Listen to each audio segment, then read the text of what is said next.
Hey everybody, welcome to the Jim Masters Show live entertainment lifestyle talk show series. How are all of you? I see all these smiley faces all around the world tuned in. It is Monday at the time of the live broadcast, but if you're watching this on the replay in the archives at Jim Masters TV, then this could be any day. We're just happy that you're here. We started this show about a year ago, actually, a little over a year ago. Last week was our 1 year anniversary. This Wednesday, we're having a very special live anniversary celebratory episode. We hope you can join us this Wednesday. And again, if you're watching this, 6 months from now, none of that really matters. All you have to do is scroll through and binge watch the episodes at Jim Masters TV. I'm your host, Jim Masters. I do this work professionally in television and radio as a TV reader, personality, journalist, writer, actor, host, voiceover artist, narrator, writer-producer. And it was back in early May 2020, we said, let's put on the television lights and build the home studio and create this entertainment lifestyle talk show series where we're bringing back the lost art of conversation. So we've been doing that 7 days a week and sometimes 2 shows a day, live, over 400 plus episodes, and they're all available for you to enjoy right here on our YouTube channel. As a matter of fact, we would love it if you could subscribe to the YouTube channel. That really helps the show big time, allows us to continue to deliver all this amazing content that you enjoy every single day with inspiring conversation, amazing entertainment, terrific guests, poignant moments, surprise moments, on location segments, and host lovely chats, viewer chats as well that we do, and so much more. So there you see it. Subscribe to Jim Masters TV on YouTube and click the notification bell so you don't miss any of our amazing content and all these great episodes that we have coming at you day in and day out. An extraordinary week of guests to come, really amazing guests. We're so looking forward to it, and good to have you with us as well. If you missed any of the episodes, and any of the guests and any of the topics and anything we've discussed, again, you can see all the episodes intact there for you on our YouTube channel. Tonight, we are welcoming Grammy and Emmy-winning composer, orchestrator, pianist, producer, John McDaniel. You may recognize him from, of course, his years as music director with Rosie O'Donnell. And, of course, he has done so much more before and after that, but that was a great period of notoriety. We're going to be talking about those years, but of course, all the other things. He's a prolific entertainer and producer, musician, composer, and just a really all-around nice guy. We're so excited to have him here on the show. First, we welcome you here to the Jim Masters Show Live. Good to have you with us. And again, subscribe to the YouTube channel, Jim Masters TV. We say hello to all the lovelies watching all around the world. It's great to have you with us. And speaking of lovelies, Crystal Nolan is here. She says, happy Monday. Hi, Jim and everyone. Hope you're having a fantastic day. She's watching in Connecticut, USA. Looking forward to an exciting show and inspiring conversation and lovely. Good to see you, Crystal. Last time Crystal and I saw each other, I was master of ceremonies for the Chicago concert, and that was at a venue in Connecticut, and that was really cool. You probably remember that well, right, Crystal? That was a great night. Sherry Larson's watching. She says, good evening, everyone. Hope you all had a great Monday. We sure still are. Good to see you, Sherry. Jen Barry's here from Allentown, Pennsylvania, live. This is part of our lovely squad. If you're watching for the first time, hey, you're a lovely too. That's a good thing to be. I hope everyone enjoys the show tonight. good to have you with us, and just relax and you just be well, Jen and Allentown. We always love when you chime in, also on the Facebook pages as well. Good Monday evening, Jim and Lovedies. I've missed you. I'm happy to be back on Lovedy Hall. We welcome John. I'm sure this will be a fantastic conversation. Absolutely. Definitely is. Ralph Lampkin Jr. is here and says, good evening. Good to see you, Ralph, from Indiana. And Merlin is here from Ontario, Canada. Welcome, John, to Lovedy Hall. You're now a Lovedy. Told him all about the Lovedy situation here. He loves it. And Christopher Joseph is here from Ohio. Thank you very much. I appreciate that. It's just really holding the hair back, because the hair right now goes down to here, because I haven't had it cut since the pandemic started, believe it or not. And it's the longest I've had it in my life. It's usually short like that guy there, or shorter.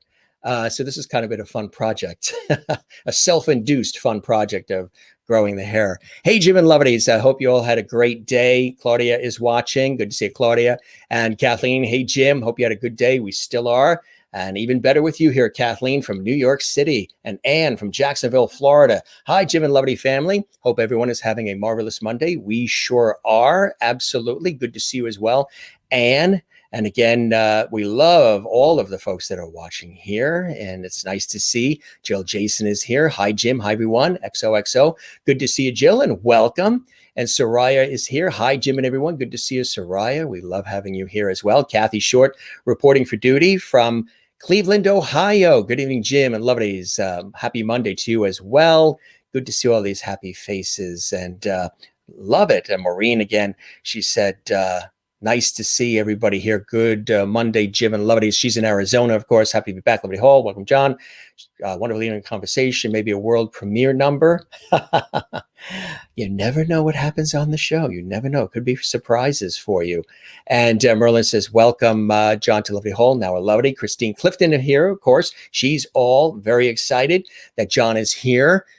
Greetings, Jim and Lovedies. We welcome multi-talented friend John McDaniel to the show tonight. So thrilled he could join us this evening. Let the Lovedy begin on the Jim Master Show Live. You got it. Soraya, you're watching while on vacation in Williamsburg, Virginia. You went touring there. That's cool. That is nice. And Jen in Allentown, Pennsylvania says, hey, Jim and John and Lovedies. Well, that's great. It's good to see all these smiley faces. Welcome to the Jim Masters Show Live. If this is your first taste of our show, we welcome you. It's a pleasure to have you here. And look at that. I magically turned into John. Isn't that amazing? We work wonders here at the show. He is a Grammy and award-winning music director, composer, arranger, orchestrator, producer, and artistic director at the Tony Award-winning O'Neill Theater Center, of course, and recently produced and directed a virtual concert of Sticks and Stones, for which he's also the composer, starring Audra McDonald. And he also one of the camp directors of Kristen Chenoweth's Broadway Boot Camp, which really is a fantastic organization. John directed Into the Woods and Hair in Concert at the historic Patchogue Theater, Sondheim Originals at 54 Below, and Piano Man at Birdland. Broadway music credits include Bonnie and Clyde, Catch Me If You Can, Annie Get Your Gun, Grammy Award, of course, Taboo, Chicago, Grease, Patti LuPone on Broadway and Company, the original cast in concert at Lincoln Center. Now, of course, on television, The Rosie O'Donnell Show is the music director and band leader, 2 Emmy Awards and 8 nominations. He's also collaborated with Cab Calloway and Shirley MacLaine, George Burns, Joel Gray, Carol Burnett, the wonderful Betty Buckley, Bette Midler, and has conducted at 15 symphony orchestras across America, including 5 concerts with his hometown St. Louis Symphony. Really amazing. Again, he's worked with so many amazing talents themselves, and he's an amazing talent himself. It's a pleasure to have him here on the show. Let's welcome John. There he is in stereo. There's 2 of them. Where is he? Where is he? Is he live or is he Memorex? Hey, Jim. Good to be with you. Hey, good to see you as well, my friend. You are there in lovely, warm and sunny South Florida, huh? Yes, indeed. It's beautiful down here. It's beautiful down here all the time. My entire career has just flashed before my eyes when you read that. Deja vu moment, huh? Sometimes when you hear it, because we like to give a thorough intro, because that's really nice. And sometimes when you hear it, you're like, oh, that's right, I did do that. No, I forgot I did that. Oh, that's right. Yeah, you sort of it's a lot of notes. A lot of notes. It is. So let's go back to the early years when you started in St. Louis. How did you get started? I know your mother, an influence in your life. Very much so. Tell us about some of those really key, impactful influences in your youth that spawned on this passion and interest for being an entertainer and in the world of the arts and music. Well, there are three that come to mind that I've been thinking a lot about recently. This year of lockdown and quarantine has given us all lots of time to think and plan and study and move forward and think back and reflect. And of course, my mother, Jane McDaniel, was my first piano teacher in St. Louis. There was music. She taught piano in the house. So when I was brought home from the hospital, there was music in the house every day. And so, but I started studying technically when I was 5, although I never practiced. And I often think, what would have happened if I would have practiced? But anyway, that's another show. Yeah. But I did love playing the piano. And as a young kid, I was 15 when I was playing piano in my first restaurant in St. Louis with a violinist, Julie Lanhart. And we played at a restaurant down on Euclid Avenue called Balaban's on Monday nights. And we were these two kids in the corner playing sort of semi-classical music. It was so weird. And I would think, where could you get this experience? And then the next year, I got another job playing in a cocktail lounge of a Japanese restaurant with my friend Cindy Ely. And we played every weekend all through high school. So I have never done anything but play the piano to make a living. And I feel so blessed and fortunate to be able to say that. Absolutely. That's terrific. I mean, Yes. that's a wonderful journey, a life's journey there. And so what brought you to New York, to the Big Apple? What was the opportunity? Let me finish about the mentors, because that was a great question. Yeah. When I was much younger, before I ever played at the restaurant, I was in a children's theater group that Nancy Harvey put together in St. Louis called Art for Children's Theater. And I was 14, 15 in that age bracket, but we did big musicals. We did Damn Yankees and West Side Story and Finian's Rainbow and The Music Man. And it was a life-changing opportunity. And the Broadway musicals just seeped into me like I was home. You know what I mean? It was just, I just knew. And Nancy saw in me and helped me and pushed me and made me realize that I could actually do this for a living if I wanted to. And then the third influence is John Warren Owen, who was my high school vocal a cappella teacher, and he was tremendous. And he instilled in us such a sense of great music and dedication and pitch and attention to detail. And I can't thank him enough. Both John and Nancy are no longer with us, but my mom is watching tonight. Your mom's watching tonight. What's her first name? Jane. Jane, welcome to the show. And my dad, Jim, is also watching. So that's what a great name he's got. Jim McDaniel. That's right. Jim, welcome. You've got a fantastically accomplished son there. My folks are watching as well, and the family's watching. Yeah, it's all in the family. It's like Old Home Week. So I would imagine too, they're very proud. I mean, they've seen you starting out. They've seen the success. They've seen the blood, sweat, and tears. They've seen the sacrifice, your folks, your family. They have always been so supportive, I have to say. And when you have a loving family that's supportive and believes in you and whatever decisions you make and turns, and, there's the ups and the downs and the yeses and the nos and all the things that happen in one's career, but they're there as part of that support, that grounding, that love. I'm sure for them it must be, and well, for you, the fact that they are here, present, seeing all of this, because not everybody has that luxury.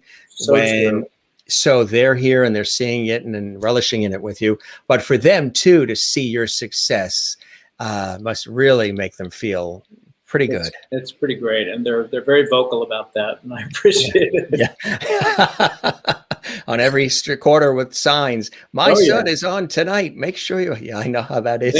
They are still living in the house I grew up in, and they're flying to Connecticut this summer to come to the O'Neill for another season. We're getting back on our feet this summer there. So that's a wonderful place. Yeah, very familiar because growing up in New York on Long Island, going to Connecticut and Massachusetts every summer for a month is what we did to visit my mother's side of the family, because she's the youngest of 16. Oh my gosh. That's the face everybody makes. Well, that's a lot of kids. The Home Alone face. Yeah, for sure. Oh my gosh, God bless her. So wonderful mentors, wonderful. Yeah. Well, only 20 years difference between the oldest and the youngest, too, with my mother, the youngest. God bless the grandmother. But they didn't have Netflix and all that Hulu back then. That's true. That's true. So the mentors, the love of support of family and friends, very important. Yeah. And was after St. Louis, New York, the next choice for you? Well, the next move? It almost was, but I went to Carnegie Mellon for 4 years in Pittsburgh. Studied drama there. And while I was there, I got right before graduation, I didn't actually walk down and do the cap and gown because I had flown off to Greece to work on a cruise ship for 6 months, sailing out of Athens. So I met a bunch of folks from Los Angeles, and one friend in particular, Leslie, who said, come live in LA. And so I did, and was there for 10 years and worked in music and theater and a little bit in TV and a little bit of Pachki stuff, but mostly theater, and met a bunch of folks who I began to work with more and more legit sort of famous folks. And I received my first opportunity in 1993, come to New York and do your first Broadway show. And I said, yes, right, immediately. Like, where do I sign? I'm in, I'm moving. Okay, gotta go. Because New York had always been the sort of magnet of the theater. Wow. So what was the show? It was the first Broadway revival of Grease, starring Rosie O'Donnell, Megan Mullally, Billy Porter, Sam Harris, on and on and on and on. It was a phenomenal experience, and the show ran for 5.5 years on Broadway, and the tour ran for a couple of years on the road. So I thought, oh, this is great. This is easy. Every show, but every show doesn't run 5.5 years. I learned. Wow. What was the actual experience like for you? Probably a learning, teachable experience as much as it was a lot of hard work and effort put in, huh? It was. It was sort of. It was thrilling to be walking to work on Broadway every night.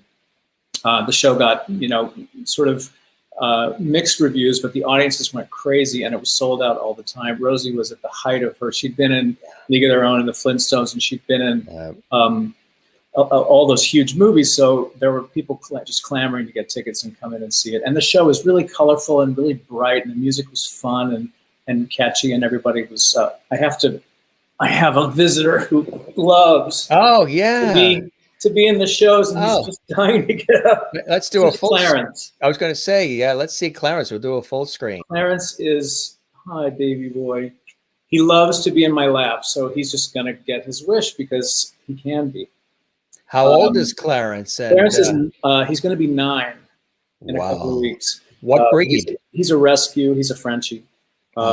We got him a couple of years ago, and he's a beautiful baby. And he had some back surgery in January, which was very, for the daddies, it was very deep.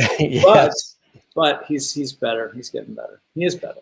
Speaking of getting better, we all seem to be in a position where things are getting better. How have you been during the craziness of, there's been a lot of teachable moments, and we've all paused, and we've had this time to reflect and look forward in our lives as far as what we want to do next and maybe some of the new chapters. And I keep saying, I hope that we sort of rise from the ashes, more empathetic, more compassionate, more unified in many different ways, because we really do need one another. We all have a right to be at the table to, express and share and collaborate. How have you been through it all? How have you stayed creative, collaborative, and connected and sane? And everybody says sane is not. You just lost me. That's what everybody says. Jim, get back to me on sane. No, sane.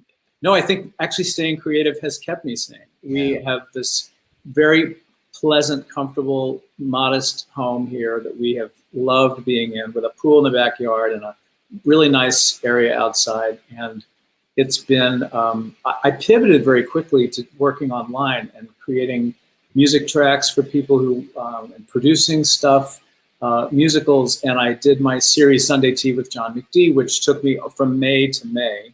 I just did the last episode a few weeks ago. So it was a monthly show at first. I did 7 weeks in a row. And it was a live, I'm playing and singing and telling stories and bad jokes and songs. And not really. well, entertaining. I guess just doing my thing. Kind of back to my roots. When I was at Carnegie Mellon in Pittsburgh, I played in the piano bar a lot. And so it sort of felt like it was a little bit comfortable, but it wasn't really comfortable at first last May. But then I got really more comfortable with it. And I really do enjoy doing it. And I'll do more, I'm sure. But I had to sort of break it down. I had to finish the series because I have such a busy next many months ahead, so it was time, and it felt good, a year. Have you found the phone ringing and projects and productions really starting to ramp up now? I have to say, yeah, it's been busy. I think I was busier this past year here in this house than I've been in the last 3 years put together. Yeah. It's one thing after another, and I'm so delightfully busy, really happy to say that I love working and I love music, and I feel lucky to, I learned Logic, I learned iMovie, I learned a lot of programs that have helped me become really a better producer and someone who can do their own work from home, and working on a lot of projects, and folks are recording at home and then sending me WAV files, and I drop them into Logic and put together, and I'm making music like I have never been able to make before. And that is one of the silver linings of this time, for sure. It's been like a blessing. Absolutely. What are some things maybe that you learned about yourself during all of this? I'm old. I turned 60. Oh, well, happy birthday. I was thinking things like, tenacity, resilience, all of that, but no. Happy birthday. Yeah, no, I'm just old. No, I have learned that it's not too late to learn things. Right. I'm still learning stuff, and that is really exciting. And I will carry that with me as we move forward into this new normal, where we'll get on planes again and fly to LA and do a show, and to New York and do stuff. And but we'll also be able to do the virtual along the way. You mentioned Kristen Chenoweth's Broadway Boot Camp, which I'm doing in a couple of weeks. Yeah. We are, the campers this year are from all over the country. They'll be virtual, but I'll be with Kristen and Richard J. Alexander, my co-camp director, and the core team in Oklahoma, in Broken Arrow, Oklahoma, where we will run Command Central and do all kinds of performances and run the camp from there. So it's a combination of being in person and virtual. And the same with the O'Neill this summer. We have a virtual element with master classes with folks who are far away, and we don't necessarily have to fly them in and put them up and bring them in. We can just beam them in. And so it's our first summer doing that sort of hybrid conference, which is really exciting to me. That was a long answer, but I have learned nothing about myself, except I know how to talk. It was very detailed and thorough and very efficient.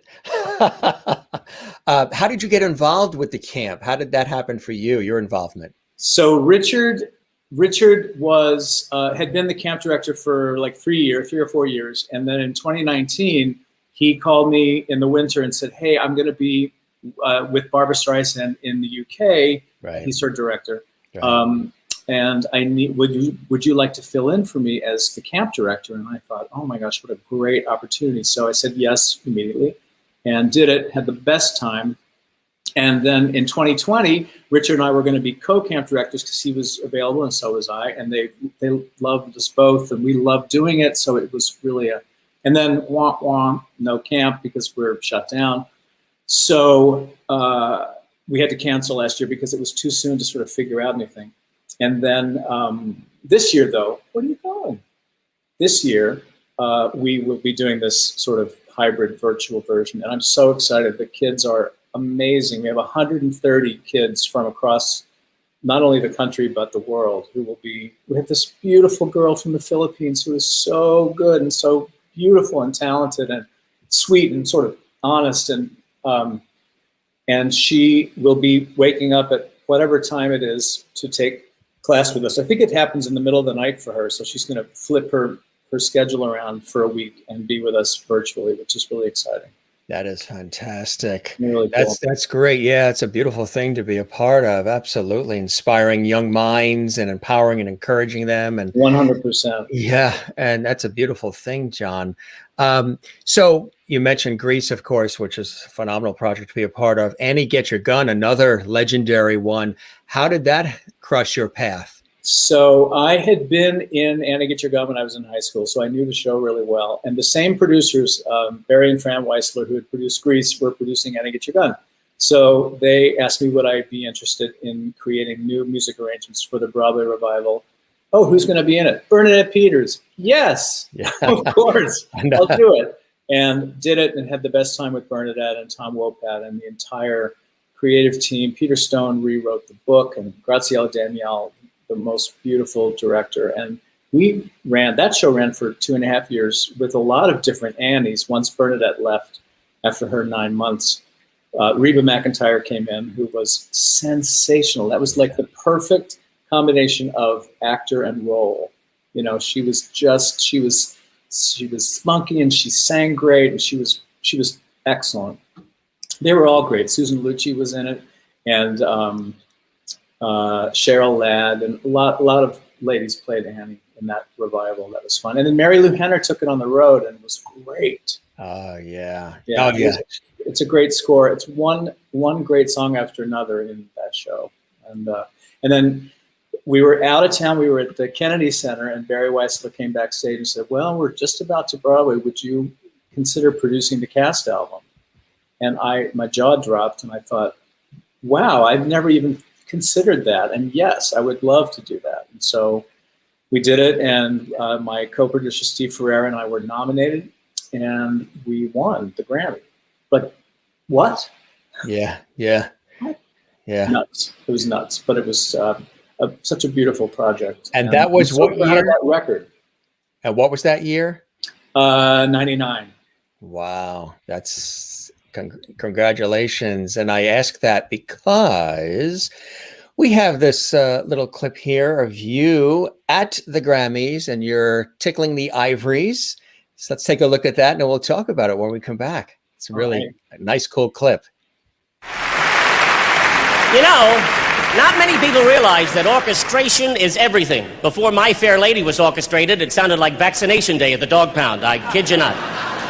Here to explain is the award-winning conductor of such Broadway shows as Grease in Chicago and Miss Rosie O'Donnell's favorite band leader, John McDaniel. Hey. Thanks, Nathan. What's an orchestration, you may ask? Let me show you. Irving Berlin wrote this simple melody for Annie Get Your Gun. You may recognize it.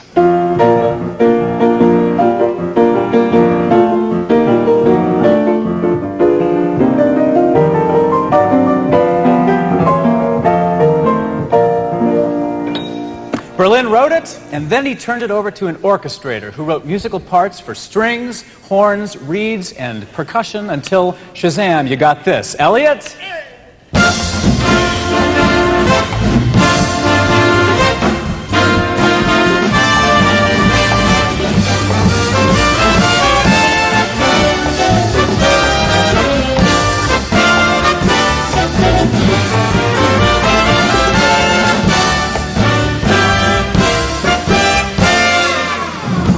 Excellent. That's what an orchestration is. Oh my gosh, I have not seen that. Of course, we know that was the Tonys, not the Grammys, but that's okay. Yes, the Tonys, that's right. yeah, but that was extraordinary moment playing on the piano of Radio City Music Hall just for a moment on national television. Speaking of national television. Yes. Oh, there she is. There is. We'll play this. Yeah.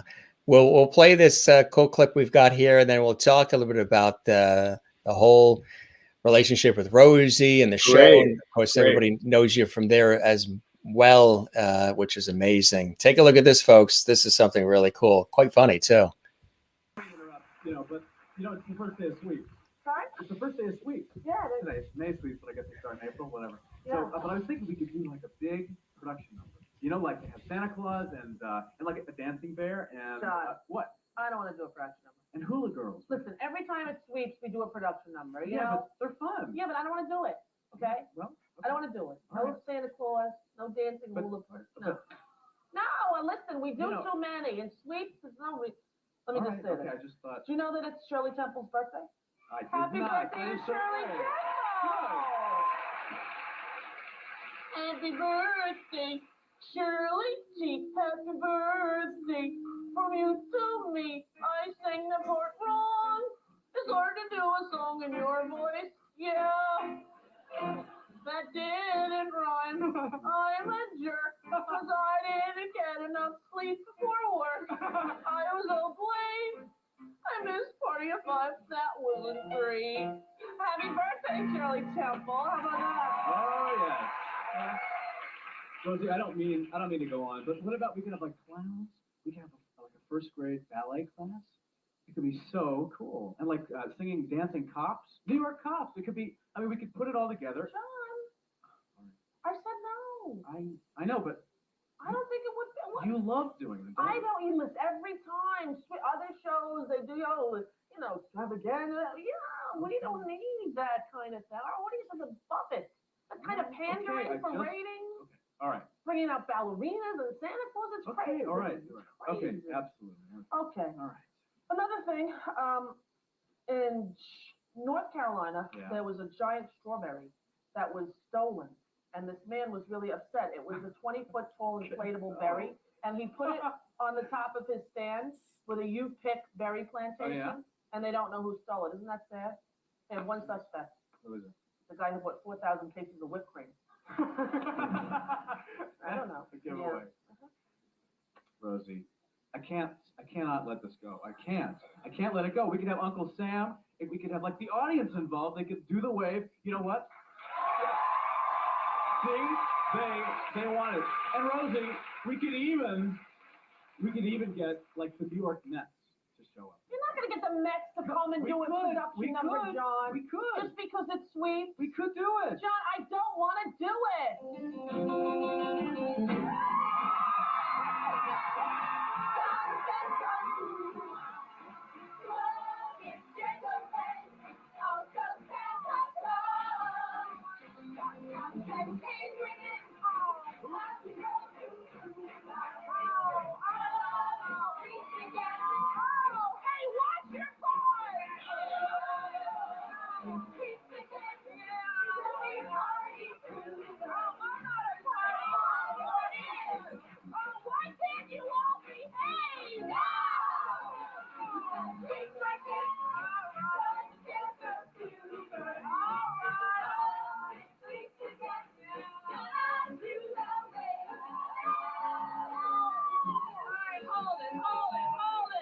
Hold it.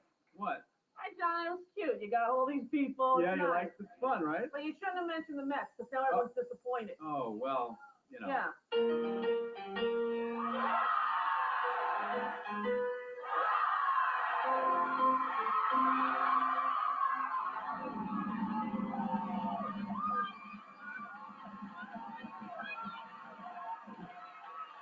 Oh yeah. Come on, Rosie. Even we have to dance because it's sweet. Get it, John.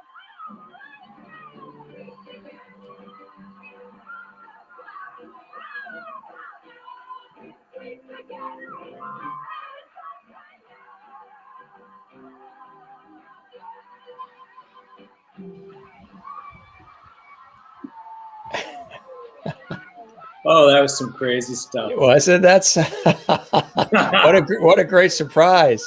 So fun. And with our New York Mets. Hilarious. Oh my God. We would stop at nothing. Now, how long would it take to put something like that together, like that number? Those would take sort of the better part of a week to sort of figure out. We'd have to figure out a concept, and then of course you have to find out if we'd say, oh, how about the Mets? Well, let's call, and they would call back because it was the Rosie O'Donnell Show, and so we were able to pull that together pretty quickly, strangely, because we were doing 5 hours of live TV every week, and Jim, what that's like, because you're doing that right now. It's a lot. It's a lot, but thrilling and magical time for sure. Absolutely. Yeah, great comments. Christine says Sweeps Productions always fantastic. Now seeing this clip, I actually remember this moment on the show. Christopher Joseph in Yeah. Ohio, great clips. Anne in Florida, fantastic. What crazy people, too funny from Merlin in Canada. Cool from Kathleen in New York, who actually works with the New York Mets. So Cool. I'm sure she absolutely loved that. Crystal Yeah. says that was fantastic. And Merlin says that was great. And Maureen says that was awesome. And Kathleen's loving your dog. Oh, thanks, Kathleen. Me Christine too. said her family and I were fortunate enough to see Annie Get Your Gun with Bernadette Peters in '99. So fabulous, which is really, Yeah. really cool. So, That was amazing. and what fun and cool. Thanks, guys, for all the comments. Yeah. Now you guys met not in New York, but you met out in California, in LA, you and Rosie, right? Tell us about that and the friendship that was formed, and then how you ended up being a part of her television show. Yeah, so we had known each other at parties. We knew a lot of the same sort of folks, and we'd wind up at a party, and I'd be at the piano, and she'd be singing. And then she came to see, I was doing a show at the Westwood Playhouse with Patti LuPone, which we recorded as Patti LuPone Live, which is still a great record, and I'm super proud of that concert. Rosie came to that a few times, and we would wind up at the Westwood Hotel across the street at the piano bar and singing show tunes into the night. So we became kind of really, really friendly. And very soon after that, I got the offer to do Grease on Broadway. And so Fran Weissler called me and told me that she wanted to have Rosie O'Donnell come over to my house and sing for me, and I would tell Fran if she could sing or not. Well, I already knew what she sounded like, because we were kind of good buds. But so Rosie came over, knock, knock, knock, opened the door. She's rolling her eyes. All right, I guess we have to do this. It's Broadway, so okay. All right. So we went to the piano, and she sang. We went through. There are worse things I could do. And it was fine, it was like the way she sings. She sings like a very specific way. And she left, and I called Fran and said, she's great. And so Rosie and I were friends, fast friends, certainly after that, because I had her back from the beginning. And then she was great. She was great in the show. Although she got bored easily and quickly, because she's stand-up, and when she's doing stand-up, it's changing all the time. And it's a different venue, different jokes, different show. Yeah. And if the show's not going well, she can change it up and do that. But, in a Broadway show, it goes the way it goes every night. So that was a challenge for her, but, she was great. She was great at it. So for you, being so immersed in that show day to day like that, and, obviously very popular, was through the roof during the, years it was on, and it had a lot of production elements and music and all kinds of different, technical aspects to it. It wasn't just a sit, chat out. There was a lot of, energy with that show. Full half-hour pre-show. Brian Bradley, who played Vince Fontaine, would come out just as the doors were opening to let the audience in, and he'd be spinning records up on his DJ booth and getting people up and doing dance contests and limbo and all this stuff. So the show started the minute they opened the doors, and it was going all the way up until curtain, when Marsha Lewis as Miss Lynch came down and started taking her ruler and smacking the audience. And it was super fun right from the start. It was amazing. And my favorite part was trying to make Rosie laugh during the show, because I'm down in the pit, hidden from view pretty much. And so I did my Liza Minnelli, and I did all kinds of things to crack her up. And that was always fun. What funny thing to wear or whatever, it's good. That was a great moment that we just shared on the show. Are there some other standout moments that you remember from being a part of that series that stand out for you, episodes that are some of your favorites? Well, when Titanic, the musical, was first on Broadway, a lot of people were saying, oh, it's never going to make it. Everybody knows how it ends. It's maybe not working. But again, Peter Stone, the great Peter Stone, was the book writer. He made so many changes in previews that show got better and better and better. Rosie went to see it, loved it so much. We had the cast on 3 different times.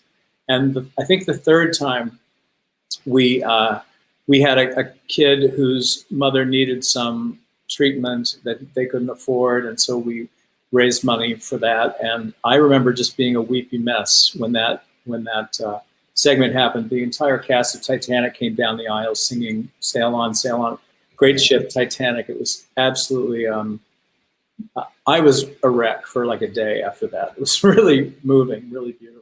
Yeah, I mean, that's another thing too, because that show certainly had those poignant and beautiful moments.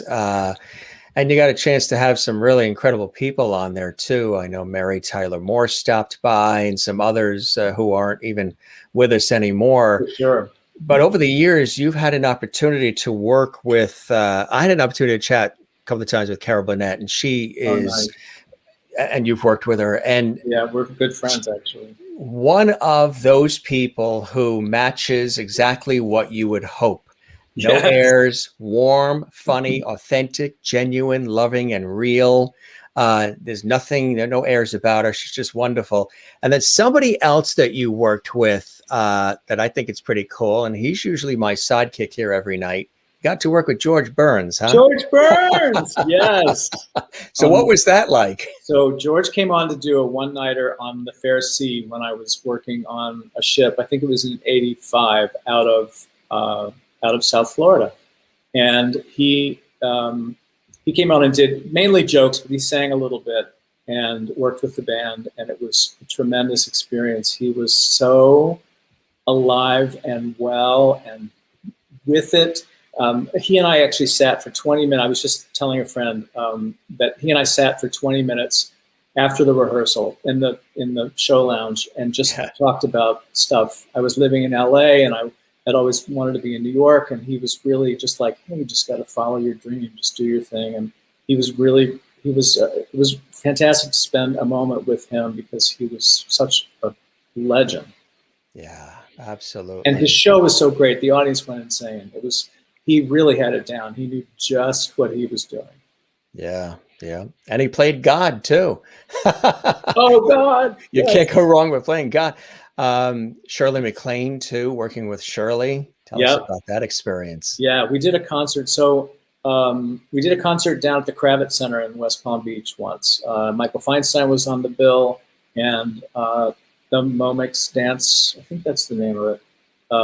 Anyway, it was a sort of a kind of a variety show. It was New Year's, and Shirley was the headliner. And I think it might have been the last time she got up and did her Sweet Charity stuff with full orchestra. And it was heart-stoppingly fantastic to work with her. She was filled with joy with the music, and it was spectacular. Absolutely. Carolina Force says, I think maybe when it comes to the Rosie O'Donnell Show, there was a really crazy guest on several times, blonde guy who wore wild glasses. Can't remember his name, but do remember Joe from New Jersey. What? Carolina 4? I'm stumped. You've stumped the guest. I'm stumped. You want to phone a friend, John?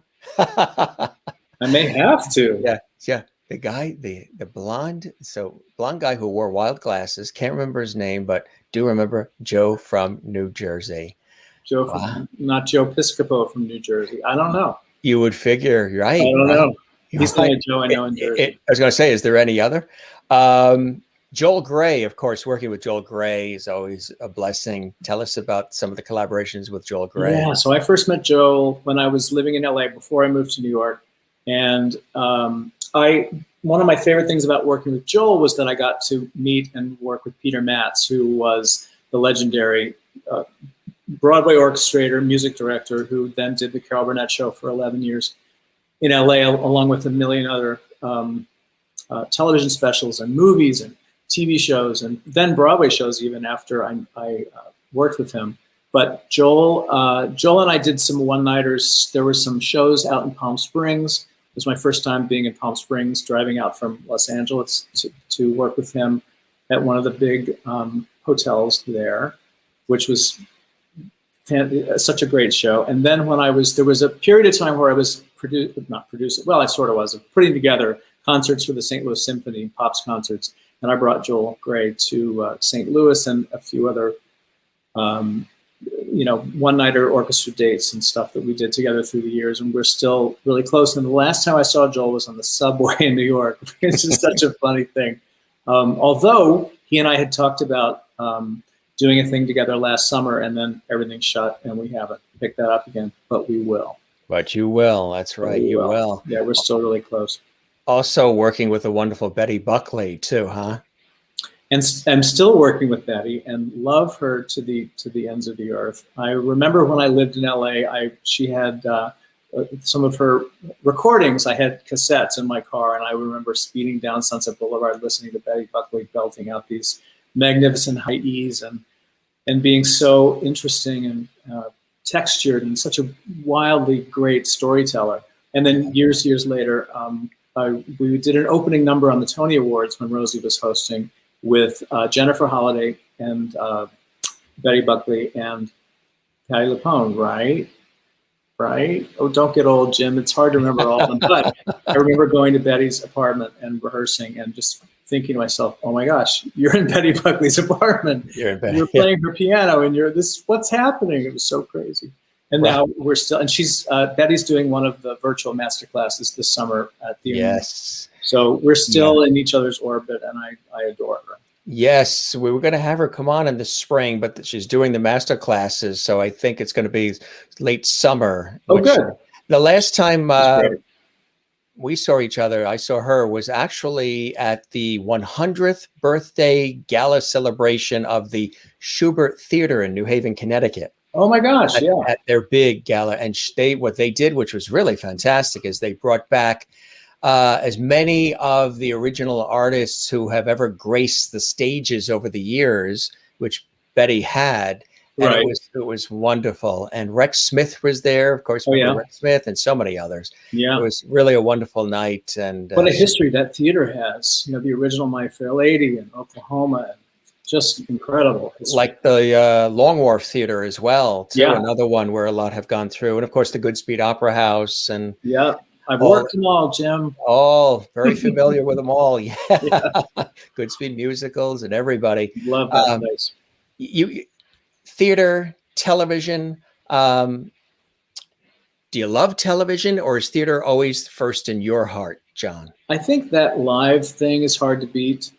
It really is. Live TV was great, and we were lucky because we were live. We were live. The Rosie O'Donnell Show was live the first year, and I think that electricity of being live and knowing that you can't go back, you can't stop tape, is electrifying, and you can feel it. We had a new executive producer for season 2, and she, over the hiatus after the first year, she said, you know what? We need to be able to create promos to show the folks what's coming on the Rosie O'Donnell Show. Right. So we need to tape the day before. So we'll do Monday. We'll tape Tuesday show on Monday, and then we can create promos. As soon as that happened, the entire, it didn't change altogether, but it was definitely when you knew you could stop, or something fell over. All right, stop, hold, go back. And it lost that to me. And I think to everybody else, because we went back to live years 3, 4, 5, 6. Yes.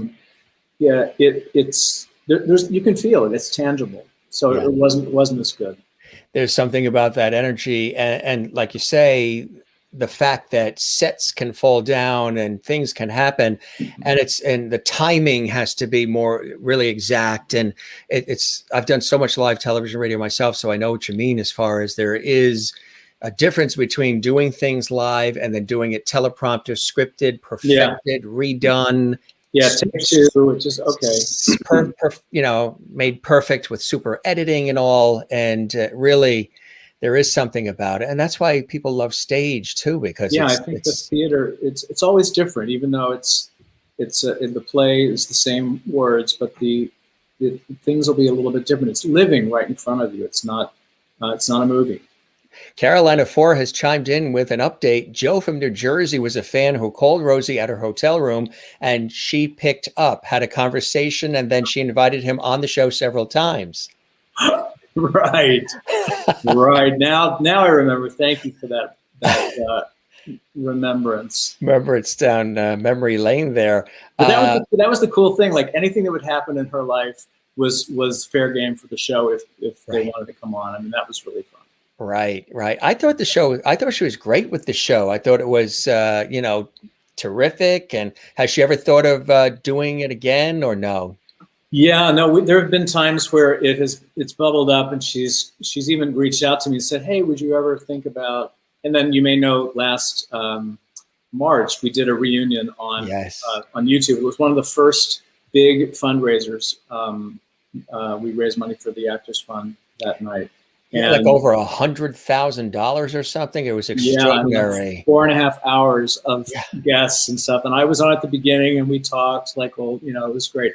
I would love to revisit it at some point. I think it would be a hoot. Yeah. And by the way, June 10th, in just a few weeks, is the 25th anniversary of the debut of the show. Has it been that long already? 25 years ago, Jim. Crazy. Oh, yeah. Have a swig or two. Make it a double. It's water, but let's have a double. Yes, a double H2O. And Christine says, "Oh yes, I remember Joe from New Jersey. He brought funny moments to the show. How could we forget him?" Soraya says, "Jim, please ask John if he misses doing daytime talk shows, daytime television. So what do you think of the talk shows now?" I don't really watch TV during the day. I've got to be honest. I don't know. I heard Ellen is hanging up. Ellen's wrapping up. Yeah, but not for another year and a half or so. Yeah. It was a lot. It was hard. It was hard work, but super gratifying. I could have gone on a little longer, but Rosie was absolutely done. And her kids were growing up. It was time for her, and totally get it. It takes a lot out of you. Yeah, there's a lot of energy, and you're in it and on it constantly. And you want to be fresh. You want to be alive and there for every music moment, every guest, it's not something you can phone in. You can't fake it. You have to actually be there and be your best all the time. So when that wrapped up, what came next for you? You already had your hands on so many other things all the time. I was still doing a lot of concerts and writing, composing, and then I did quite a few more Broadway shows after that while I was still in New York. It was actually when the show first ended, it was very quiet. I don't know. I wasn't putting myself out there. I wasn't like, hey, I was a little bit, I was able to just take a minute and relax. And then I started thinking, okay, this minute is going on. Is the phone ever going to ring? And then it started ringing again. So, everything is cyclical and everything has its time. I think they call that the power of positive thinking, right? I think so. And I needed a break. And I won't necessarily take a break. Like, I work 7 days a week now, and I love it. But it's a lot. I'm busy. What do you do to chime down, deamp, and relax? What is your go-to Zen place, Zen scenario for you to be able to shut the creativity off if you can? It's a glass of wine in the pool under the stars, and believe me, it works. That's not a bad one. That's a good one. Believe me, it works. It's nice. It's really nice to be outside at night. I love it. We have some beautiful lights, and the stars are vivid down here, and so that kind of puts me in a great frame of mind to go to bed and get up and do it all over again. Yeah. Because you need to reboot and need to refresh. And absolutely. I mentioned just some of the names of the folks you've had an opportunity. And I know you find it all a blessing and all a joy, and you don't take any of it for granted. You probably have many pinch me moments through your career. All the time. And there's Carol, of course. Oh, that's when she came to see my Joe's Pub show. Is that what that was? Yeah. Yeah. It's just absolutely amazing. Here's another cool shot. Color is my hair. Oh, Jerry Herman. Oh, this one with the hair? I couldn't choose a color, so I wore them all. Jerry Herman. This was actually taken at Goodspeed, by the way, when Jerry was honored one summer, and I presented an award to him for his lifetime achievement. And just fantastic guy. I was able to see Jerry actually just about a month before he passed 2 years ago down here. My friend Clea Blackhurst and I went to Jerry's beautiful, as you can imagine, full floor, I'd say apartment, but it's like a house. Yeah. And it's like 14 houses in the sky. Right on Miami Beach, and so beautiful. And he had a song he wanted to give to Clea, and so he gave for the song. He actually had us come so that he could give her the song, and then I played his beautiful concert grand piano in his living room, and he kept giving me like, "You're good," and I was like, "Oh my God!" Is it Clea Blackhurst? Yes. Oh, do you know Clea? Yeah, yeah. Isn't she great? I love her. She's great, and it was really hilarious when she was on this show here. She came on. Oh, good. I think it was like late summer, early fall. And she was she was in her apartment, you know, it was the height of COVID and everything. Yeah. And her Wi-Fi was sort of going in and out. So we were making do with whatever was happening. She'd disappear, and then she'd try this phone, come back on, then try this tablet, try this laptop. And it was all threaded together. It was hilarious. It was funny. I played off it. She played off it. It was cool. The conversation, because of her signal and the batteries running out and everything else, ended up in her laundry room in front of her basket of laundry. Perfect. And then the viewer, she started folding laundry, and then the viewers started wanting to know, you know, what detergent does she use and all of that. Right. So she says, "Oh, well, I use this," and it was. Do you really wear those socks? So she's there, and the lighting, you know, she's like, "Oh my God, how's the lighting here? And let me shift over here by the dryer and all this." Yeah.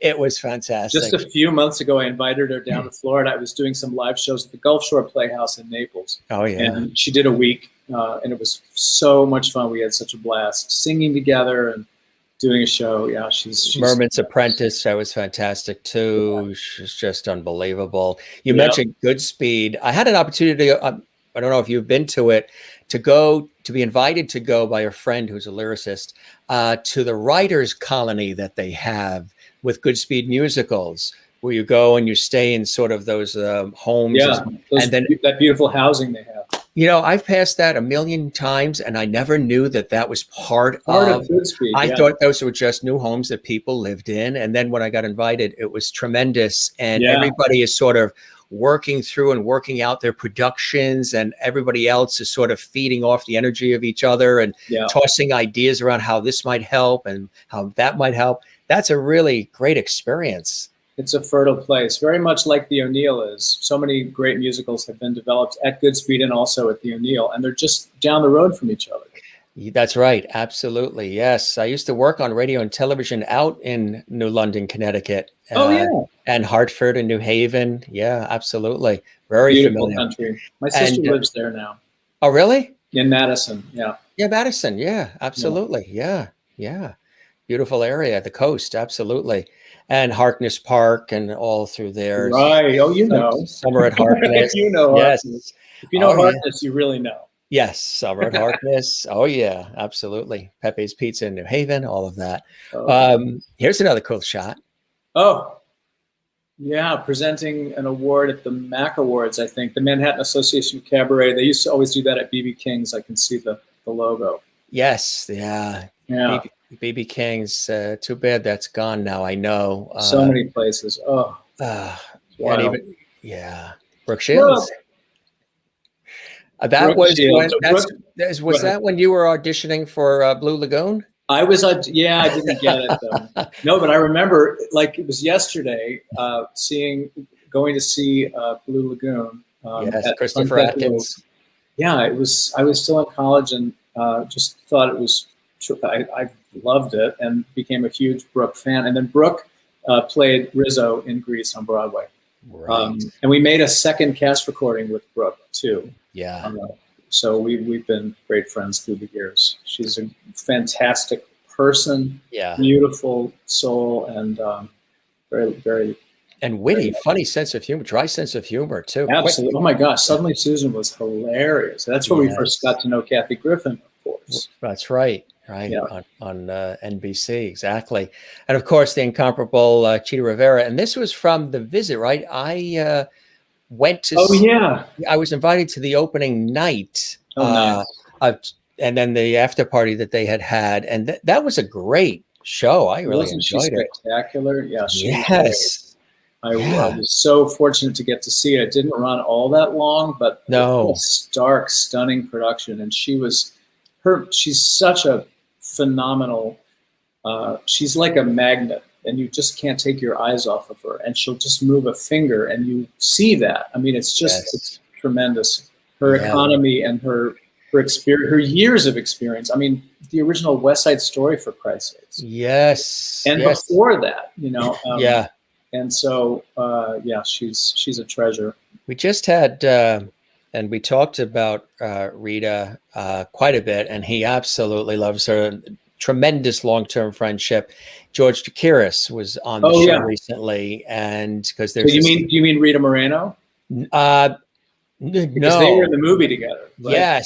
Yes, and the relationship that they have still is intact all these years later. I think they're both a part of the new Spielberg West Side Story movie as well. Yes, right. They're doing the press and all that, and he's just sweet guy, very super talented, and we worked together once out in LA. And then a Hirschfeld. I know. Can you imagine? That's not something that just happens. Yeah. One of the last folks he drew. Really? Yeah. That was a special commission, and he was. When was that? Tremendous. Oh yeah, that was. When that was? Yeah, it was. It was during the show. If I looked and saw what year he passed, which might have been 2000 or 2001. Yeah. I just saw some cool interviews with him talking about early, like seeing shows in the 30s. I mean, he was, so that's probably his span of life. That would make sense that it was like 2000 or something like that. So you have the copy, you have a copy of that? I have the original hanging over the piano. The piano, yeah. That's quite a tribute. This is a great shot of you guys too. Oh yeah. My girl. Lots of love, huh? Such a fantastic person. So completely always honest with you, and always respectful, and so generous and loyal. Oh my gosh. She's the greatest. And from Comac, Long Island. I know, right? I used to live further out east. Did you? Yeah. I'm from the island originally. Yeah, so I had a place in Wading River. I don't know if you know. Oh, sure, yeah. For all the Rosie years. So my commute was the LIE back and forth, back and forth, back and forth. I mean, I also was in the city, but on the days off, I'd go out to Wading River and drive past the Comac cinemas. You remember those blue letters? That's off exit 52 off the Long Island Expressway. Yes, exactly. They're not there anymore, but all those years I remember driving past those, and you can't drive past Comac cinemas and not think of Rosie. Right. Exactly. And we actually have another shot even, I think earlier. Oh, that was the Emmys. That was when I was her date the first year when she won. And it was a great, great night. So much fun. Isn't that incredible? Right, huh? Yeah. And she talked about the lemon drops. Do you remember that? Oh yeah. Remind us of that. Tell us about so she when she had been a kid, she had been up in the top balcony watching with her mom and eating lemon drops, and that memory just stuck with her, and now she was on stage an Emmy winner. It was a remarkable night. Yeah. And the beginning of her winning like 80,000 Emmys, I think. That was quite a night. I remember watching it. The Emmys, I usually, working in TV, that's something that I definitely always am in tune with. And that you guys cleaned up that night. We really did. It was not to be. Oh, just like I cleaned up this night. Yes. When I was a kid, I think I'm literally 15 years old here playing Tevye and Fiddler on the Roof. Oh, you're really 15? At the Kirkwood Community Center. This is part of Mrs. Harvey's group that I told you about. Yeah. Yeah. What a fantastic experience. Wow. Do you have you gone back home to St. Louis, and are there people who have seen your success and they're like, hey, it's John. Hey, John, local boy did good type thing? To a degree. I love going back and doing shows, cabaret shows where I play and sing. So I was fortunate enough to go back this past October. I was seeing Mom and Dad for the first time since this whole shutdown thing, and did a live show, although they watched it at home live stream because there were no vaccinations yet.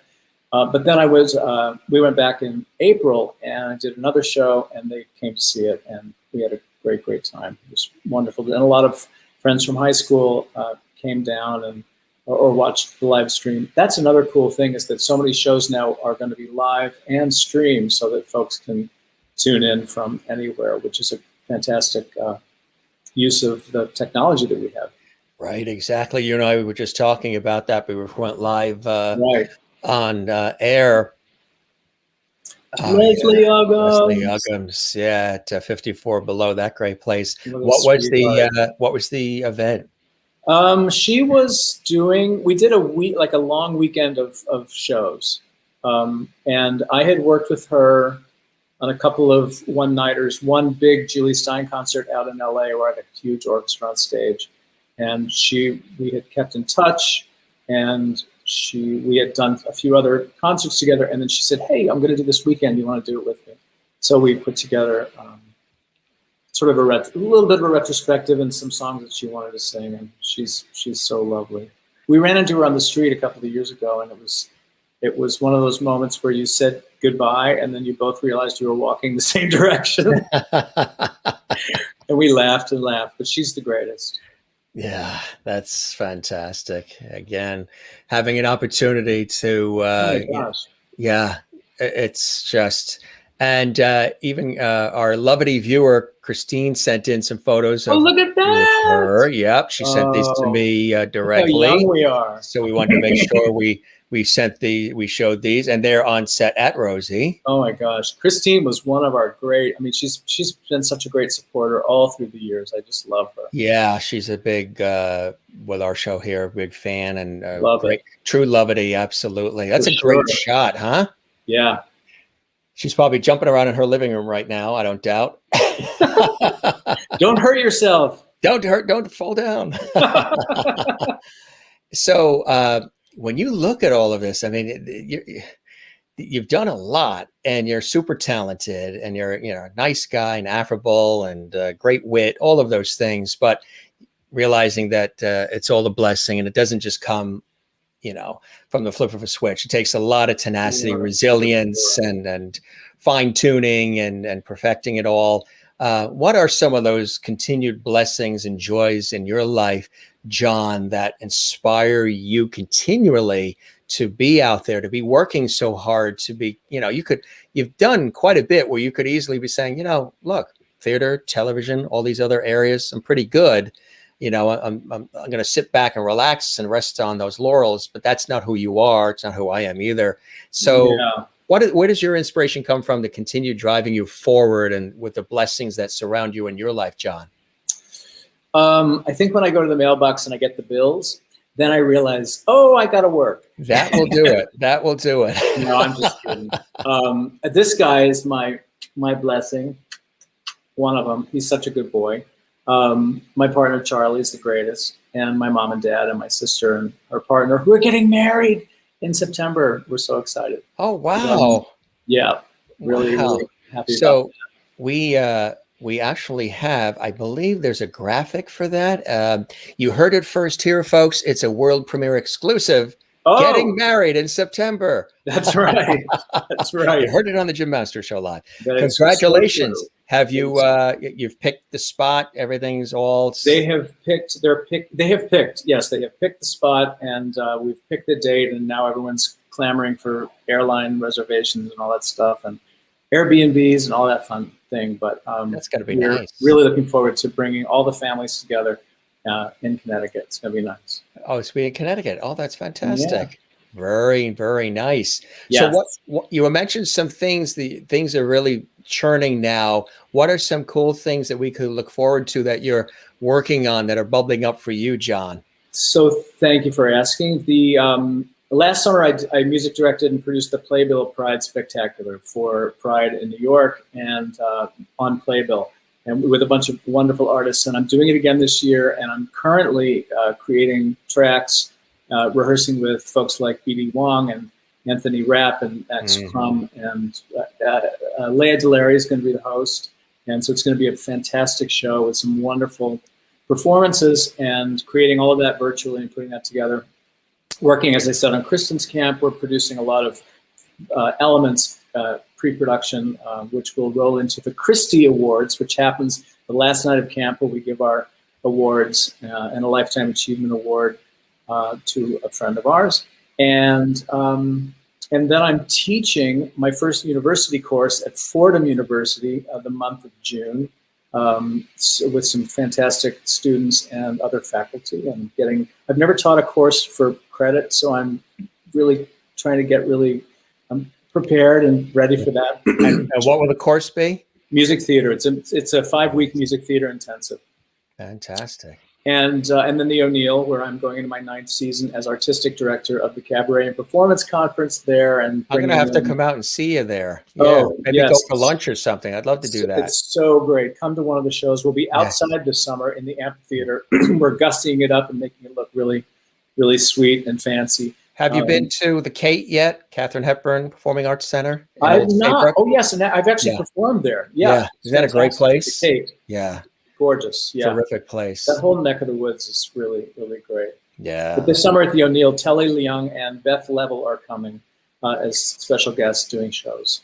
So that's going to be fantastic. And then in October, I'm going back to the Gulf Shore Playhouse in Naples with 3 more weeks of cabaret shows. So that's amazing. That's a lot of stuff cooking, but it's great stuff, and I'm really happy about all of it. And Charles wanted to make sure it's not John getting married; it's your sister getting married in Connecticut. Oh yeah, did I say me? I didn't. My sister. Yes, a world premiere exclusive. His sister's getting married, Thank which is you, Charlie. exciting. Yeah, he said he's got your back. He said something earlier. He was raving. I don't know if it's still there, but he was talking about what a great guy you are and how awesome you are, which is fantastic. Have you worked together, you guys? Charlie? Charlie's my partner. Oh, didn't know that. Wow. Yeah. Okay. Oh, another world premiere exclusive, gang. That's right. So he's going to be at the wedding. Oh yeah. That is fantastic. So yeah, you love the family. Yeah. And welcome, Charles. It's good to see you here. So you are you're blessed and happy, and you're living your bliss. You're doing what you love and truly loving what you do. Right? And trying to live it every day, because you kind of don't know when that last day is going to be. And I really want to make sure every day is filled with joy and love and music. And that's my goal. And as we've learned over the course of this past year, truly life is short, life is precious. And you and I were talking before we went live on the air, I hope that, out of everything we've experienced, that we rise out of these ashes more empathetic, more compassionate, more unified, more collaborative. I think it's really important. And we've had these moments and opportunities available right in front of us to do that. And that's how I've always been that way, but that's how I want to proceed. I tend to be somebody who likes to bring extremes together and see how we can come together, because everybody's welcome to the party. Well, that's what we need, because we're such a strangely divided country right now. World. And so finding common ground is really important. Absolutely. Absolutely. You're the best, my friend. This was fantastic. Jim, is it over? It doesn't have to be. I'm just kidding. You're a wonderful host. Thank you for inviting me to come on and be with you and spend some time with you. It's really, really sweet. Oh, the pleasure is all mine. And we'll keep the porch light on for you. Maybe we'll have you play a little something next time. Because I know my setup is not at the piano now, because I'm doing all these tracks in my other studio. So it wasn't. But yes, another time for sure. And folks can go on my Facebook, John McDaniel, and all my videos, a lot of videos and stuff is there. Also my YouTube channel. Right, exactly. It's maybe hard to find because there's a lot of John McDaniels with video content. Okay. How dare they? Because a couple of people asked, is he going to play and all? And we had talked about that, but you're working on some other projects where the system is set up specifically my whole for that. Setup is not, After I did my last Sunday tea, it all shifted to the other part of the house.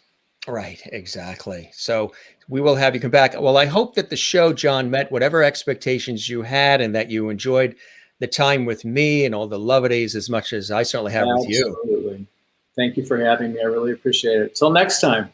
Till next time. Yes, hopefully we will break bread and maybe see you over at the O'Neill or in the city, what have you. Definitely let me know. That would be a pleasure. Keep up all the amazing work. And thank you. And thanks to your audience. Oh, yeah. And showering us with all of your amazing talent. Just to show you a couple of comments coming in here. Wonderful spending the evening with you, John. XOXO. That was from Jill Jason, who's watching. Oh, and Jill. Jill. Yeah. Good friend and fan of the show as well. And she's usually here all the time, which we love. Good. And Jen Barry in Allentown, Pennsylvania says, thanks, John. And Merlin in Ontario, Canada says, great to have met you, John. Take care. Stay safe. Nice. You too. And Charles says, come on, sing something. No, nobody. Oh, there you go. Now with we matched octaves. That was good. We're going to have any sounds from your loved one there in your the beautiful puppy. Thanks, John and Clarence. And first time viewer, great show. John, do we not love first time viewers? Yes, very, very much. And it's not John from Jersey, it's Carolina 4, first time viewer. Good to have you with us. Thank you very much. And Christine Clifton, of course. John, thanks so much for sharing so much of your life music career with Jim and all the viewers. This was a terrific conversation. So cute seeing our photos. You're a great lovety. That's right. You're now a lovety. I know you know Grammys, Emmys, stuff like that. We saw the clip from the Tony Awards earlier, all these different things. Yeah. But when you get a lovety on the Jim Masters show live, it's your a feet are meaningful tingling. Exchange. You've worked all your life for this, haven't you? I have. I've lived for this moment, and I do appreciate it, actually. And it's our pleasure, my friend. Kathy says, thanks for sharing your time with us, John. She's in Cleveland, Ohio. I love Cleveland. Cleveland. And Maureen, it's been fun. John, lovely hugs to you. And Clarence, Amy, thanks, John and Clarence. And a couple more that came in here. Actually, Marty, before we go, he had this question. He is originally from Australia. He lives in Nashville with his wife. Oh, nice. He's known as the Aussie Crooner. Really cool guy. Good day, mate. Curious to know, Patti LuPone, what is she like? She's one of my favorite performers. She is hilarious, and she is warm and full of laughter. I've had the pleasure of visiting her home in Kent, Connecticut, which is glorious. That's right. That's a beautiful town. Charlie and I went to see her in company in London and went backstage after and spent some time in her dressing room. And it's like no time has gone by. And she's fantastic. One of the good eggs in this business for sure. Somebody else famous, well, quite a few people came out of Kent, Connecticut. Seth MacFarlane is from Kent. Is he? Right. Kent, yeah. Kent area there. She's not from there, I guess, but she lives there now and has for years. Once stayed at a bed and breakfast in that town. I don't even know if it's still there. It's a famous place, like the Fife and Drum, is it? This one was called the English Chaucer House. Okay. And it was really, really nice. And that was in Kent, a really beautiful, beautiful spot there. And that's Northwest Connecticut for people that are watching. Charles says, excellent show. Thank you, Charles. I appreciate that. Thank you. Austin Field says, another great show from Austin Field. Thank you. Kathleen Walker, who is still jumping around, excited because she saw the Rosie clip with the New York Mets, who she works for. She says she's in Queens, New York. She says, thanks, John, for spending time with us. And your doggy, too. And smiles coming in and hearts from Jen Barry in Allentown, Pennsylvania. Christopher Joseph in Ohio. Great show tonight. Thank you, Christopher. Nice to see you here as well. And a couple more. Thanks, John from Maeve. Thanks, John. Great as always. And thanks, Jim. Our pleasure. And Soraya. Thanks, John, for coming to this awesome show. I did miss you from Rosie O'Donnell Show, so missing you and nice to see you again. And you are the best and fun to watch on television. And Christine Clifton, hugs to you. Charlie and Clarence, enjoy all your summer, fall projects. Thanks again. Thank you. And Marty Thompson says, we're so blessed to have the opportunity to meet so many cool people. Great show. Thank you, Marty. I appreciate that as well. Thanks, Marty. This was fantastic. Thank you, Jim. I really do appreciate George it. and I say good night. Good night, George. Good night, Gracie. Good night, John. You got to have fun, right? And Absolutely. again, biased, but I haven't been this entertainment or seen. What do you think? Been this entertained? I like that. Thank you very much. Since the Rosie O'Donnell Show. Hang on, I can fix that. Oh, again, biased, but I haven't been this entertained since the Rosie O'Donnell Show. There you go. There we go. There you go. That's what it said. Thank you, Charles. I appreciate that. I really enjoyed tonight. Thank you, John and Jim. This is the kind of thing. This is the kind of thing we do all the time, folks. Great. 7 days a week, and when we have great guests like John, it just gets enhanced even more. Thank you, my friend. Absolutely. New friend made, and I wish you again all the continued blessings and all good things for you with everything coming up. Thank you very much. I appreciate that, and let's definitely stay in touch. Okay. Right on. You got it. Now, as I say to all the guests, go stretch those legs. Yes. Did you eat dinner already? Go to the bathroom. Go to the bathroom. Did you eat dinner already? Oh, yeah. Good. Because the ones out in the West Coast, they're like, no, I haven't eaten yet. Right. I got to tell them, have a snack. Happen. Have a snack before you come on the Jim Masters Show. For sure. Amy, thank you very much. I appreciate that. Very kind. All right. And Ann, one more, Jacksonville. Really enjoyed tonight. Thank you, John and Jim. Right John and Jim, we thank you, Ann.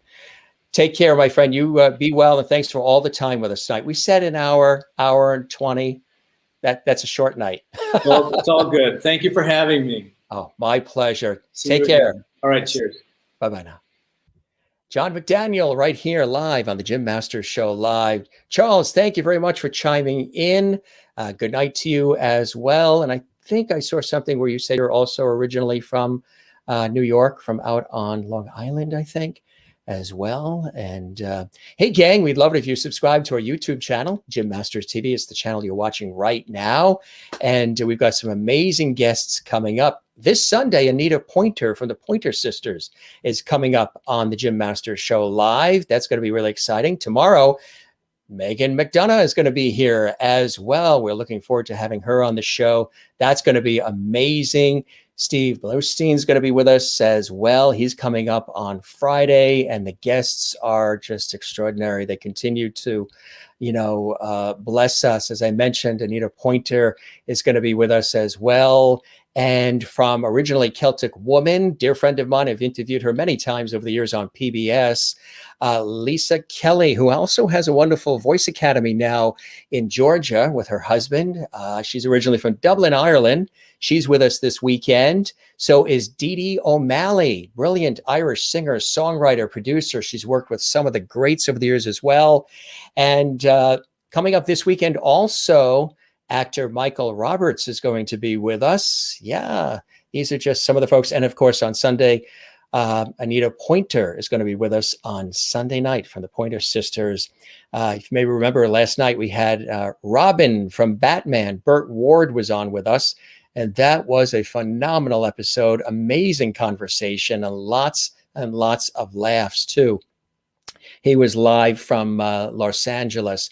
We definitely thank our great friend here, the wonderful John McDaniel, for spending this amount of time with us and sharing his life and his passions and the accomplishments and the projects he's working on and so much more. And again, he's had an opportunity to work with so many fabulous people. Of course, that being Reba McEntire as well, another great shot, and Carol, of course, and so many greats. But, when you love what you do and do what you love, you attract positivity and positive people. And if you didn't see it, there's that Hirschfeld again. And there he is when he was performing at the age of 15. We really went back on this episode, huh? We went into the vault. And of course, the incredible Leslie Uggams. And then, of course, with our lovely Christine Clifton as well, right there in that cool shot. So we thank John for spending this amount of time, and we will definitely have him back here on the show. And if you missed any of the episode, all you have to do is just watch it again on our YouTube channel. That's right. Everything is right there for you. 24/7, 365 at Jim Masters TV. John, hang on there if you're there. Chat with you for a second right after the show. But there you go, right there, YouTube, Jim Masters TV. It is a pleasure to have over 400 episodes in the archives there for all of you to enjoy. A real pleasure to have all of you here on the show as well. As we always say, don't forget, gang, to smile. We always tell you, don't forget to smile. That's really important to do that and share the smile, because that is the best contagion out there. Don't forget to share the levity. That's really important too. Find your Zen place. Mine, of course, is with loving family and friends, music, tennis, writing, all of it, my work in the industry. And of course, the ocean, swimming, surfing, boogie boarding, sailing, floating it. This shot here is actually the South Shore of Long Island. That's the Atlantic Ocean there. So that's Zen for me, to be near the ocean. And we are here along the coast in the greater New York area, as I say, between New York and Boston, along the southern New England coast, right here along the ocean as well. And my work in television, radio, stage over the years, on air, on camera, and behind the scenes, this is another Zen place for me. So find your Zen place, do what you love what you do, and share it with the world like John does so beautifully. Again, the Jim Masters Show Live is here for you, 7 p.m. Eastern, 4 p.m. Pacific, live 7 days a week. And sometimes we do extra episodes. Like this past weekend, we did 2 shows, I guess like a matinee and an evening show, which was amazing. We had guests overseas as well. Kathleen says, thanks, Jim. Great show. Have a great night. Thank you as well. Christine Clifton. Thank you very much, Christine, as well. So I'm glad that you spread the word for us, and that Jill could watch and everybody could watch. And we had such a good time tonight. And Marty says, Loveities, don't miss Dee Dee O'Malley. She's awesome. She's coming up this weekend as well. Jill, Jason, good night, everyone. Thank you, Jim, for another amazing show. My pleasure. Merlin in Canada, night, Jim, Loveities. Pleasant dreams. You too. Sherry Larson, thank you for another wonderful show, Jim. My pleasure as well, gang. Thanks for all the levity. We appreciate all this. Anne says, good night, Jim and everyone. And Christine Clifton, thanks for all your fun and supportive comments. That's for Charlie. And to you as well. Good night to you as well, Charles and Amy. Thank you for those great comments as well. And thanks to all of you. Soraya, good night to you as well. And a couple more here. Fantastic fun night, Jim. Thank you. Now go stretch those legs. Yeah, as I say to all the guests, I think I should probably do that about now too, right? Go stretch those legs. We were going to take a walk along the coast, and it started raining earlier. So that was shot. Busy day on the air tomorrow in my professional world. Jim, thank you so much for having John as a guest tonight. Truly was a wonderful conversation. Another fabulous show. Till next time. Good night, Jim. Hugs to you and all the loveties. You too, Christine. Thanks for everything. Charles says, great host. I'm hooked. Thank you very much. Now, how do we print that one out and put it on the highway billboards? That would be kind of cool. Thanks, Charles. And Jen Barry, thank you, Jim, as well. And Marty Thompson in Nashville. Once again, class act, Jim Masters. Thank you very much, Marty. I appreciate that as well. And to you as well. And Kathleen, good to see you. And yes, if you want to send the videos in, our 1-year anniversary celebration show is this Wednesday. We're taking the videos in from guests who've been on the show and the tribute videos from viewers. We're taking those in. Tomorrow is the last call, so try to send them in to us, and we would love it. If you want to send a video in as a viewer, or if you're one of the guests that have been on the show, we've received a lot from the guests. We're marking our 1-year anniversary, over 400 episodes of our series. You can send them to jimmasterstv@gmail.com. jimmasterstv@gmail.com. That's the show's address, the email address for the show. All right, gang, we love you all. You guys take care. And Amy says, I like that. I'm hooked on levity. Perfect. That's what it's all about, gang. Levity for sure. Another thanks to John, and another thanks to all of you, gang. We love you all. Thanks for joining us here. We've got a Facebook group for the show too, JMS Live Levity Hall. So feel free to check that out. And again, you can find me on Facebook, Instagram, Twitter, of course, our YouTube channel, all at Jim Masters TV. Have a great night, gang. You're the very best. We'll see you tomorrow night. Megan McDonough is going to be here. She's amazing. 7 p.m. Eastern, 4 p.m. Pacific. We love you all. Good night.